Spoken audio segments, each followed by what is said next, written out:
Did Savarkar call Netaji Bose an invader? Savarkar's website says that Bose met Savarkar on 22nd June 1941 in Savarkar's house in Mumbai.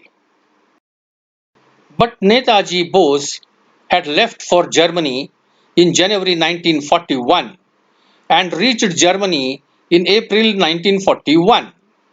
How could he have met Savarkar in June 1941? That is why Savarkar's biographer Vikram Sampath advances the date of the meeting to 1940 instead of 1941.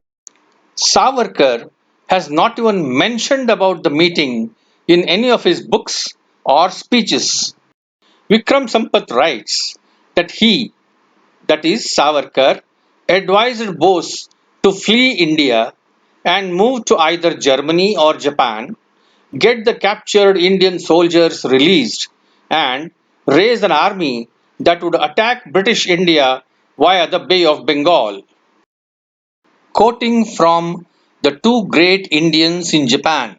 Sri Rash Bihari Bose and Subhash Chandra Bose, a book by Georges Osawa, Vikram Sampath writes, it may be mentioned here that it was at the private and personal meeting between Netaji Subhash Babu and Savarkar ji at Savarkar Southern Bombay that a definite suggestion was made to Subhash Babu by Savarkar that he should try to leave India and undertake the risk of going over to Germany to organize the Indian forces there fallen in German hands as captives and then with the German help should proceed to Japan to join hands with Sri Rash Bihari Bose.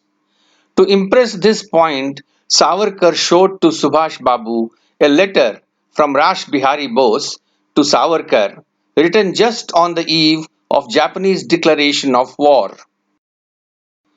And now Vikram Sampath boasts,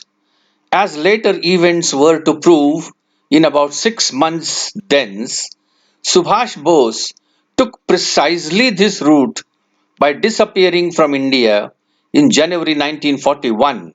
from his house on Elgin Road in Calcutta and eventually joined Rash Bihari Bose. Did Bose take the route allegedly suggested by Savarkar, or Savarkar, having come to know the route taken by Bose, claimed falsely that he had suggested the route, as the false claim by Balarao comes decades after Bose took that route? So Savarkar knew that Bose and his Indian National Army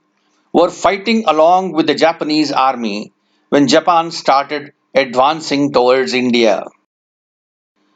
Bose had given a call, "Give me blood, I will get you freedom." But Savarkar warned the British against Japanese promising freedom to India and called them invaders, knowing fully well that Subhash was advancing towards India along with the Japanese army. I urge the British government not to underrate the blunt truth that if Japan is allowed to forestall the British government in this case and to proclaim as soon as and if her invading forces reach the borders of India that their immediate objective is to free and guarantee the independence of India, such a proclamation on their part cannot but capture the popular imagination of the Indian people by storm and usher in incalculable political complications. The sooner the British forestall the invaders in making India feel that fighting in alliance with Britain is fighting for Indian political freedom, the better for all of us concerned.